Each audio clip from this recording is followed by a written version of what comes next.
यहाँ चाहिँ हाम्रो फुपूको चकचक हुँदैछ है गाइस। कति बेसी चकचक गर्दैछ होइन। यहाँ चाहिँ हात चाहिँ डिप्स लगाइरहेको छ र पनि तगडा हुन्छ। यहाँ चाहिँ हाम्रो फुपूले राखेको रुम है।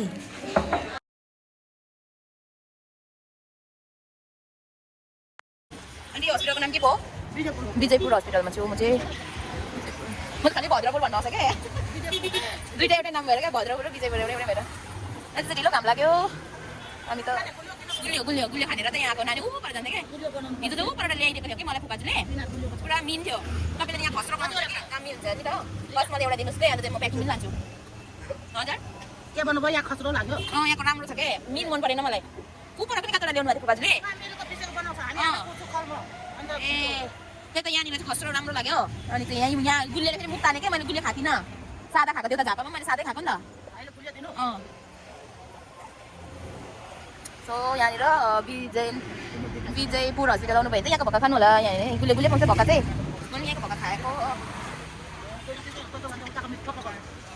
खै टेस्ट मलाई त फर्स्ट टाइम खाएको, मलाई टेस्ट याद छैन कि। यहाँ चाहिँ गुलियो चिनीको पाउँछ नि त।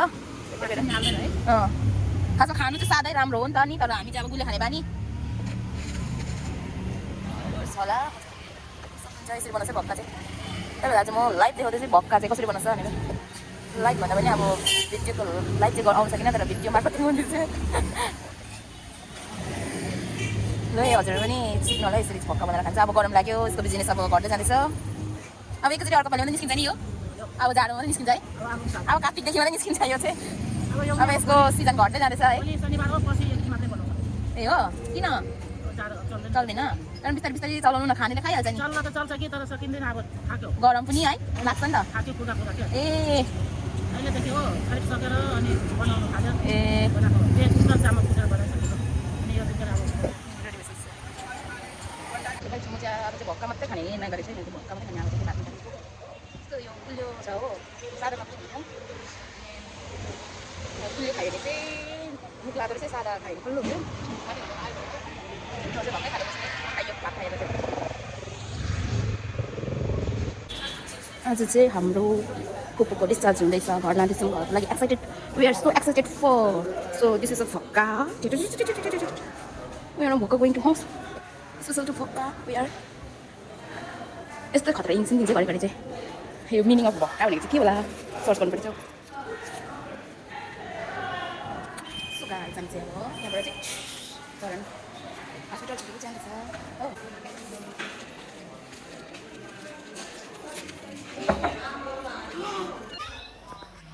इन द हस्पिटल सब छैन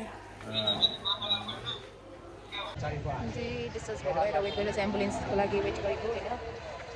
बिहारी चाहिँ त्यसपछि सोधेर चाहिँ एम्बुलेन्स आइदिएको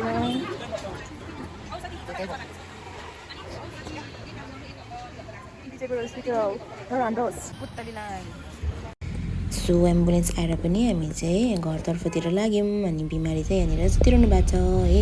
अनि खुट्टा अलिकति स्वेलिङ भएको मात्रै हो बिमारीको चाहिँ। अनि सो हामी चाहिँ यहाँबाट चाहिँ लाग्दैछौँ। यो अलिकति खुट्टा चाहिँ हल्का फुल्लेको छ है।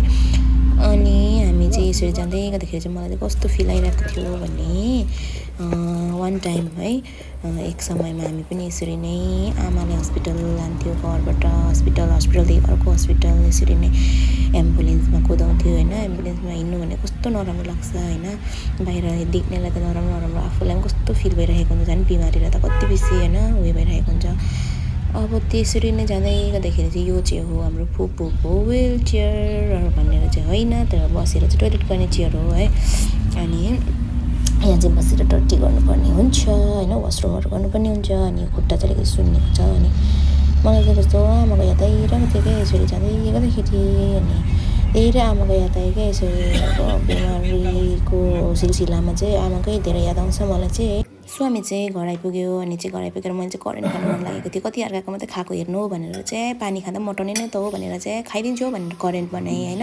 अनि साइडमा चाहिँ मैले भक्का पनि ल्याएको थिएँ होइन। अनि त्यो भक्का चाहिँ चिसो छ कि तातो छ भनेर छुको कि। अनि यो चाहिँ तातोमा चाहिँ मिठो हुन्छ नि त गाइस। यो भक्का चाहिँ तर चिसो रहेछ क्या, बङ्गै घोप्टेर पनि मैले गम्की खाइदिएँ है। अनि त्यो खाएर चाहिँ सुतेँ म चाहिँ।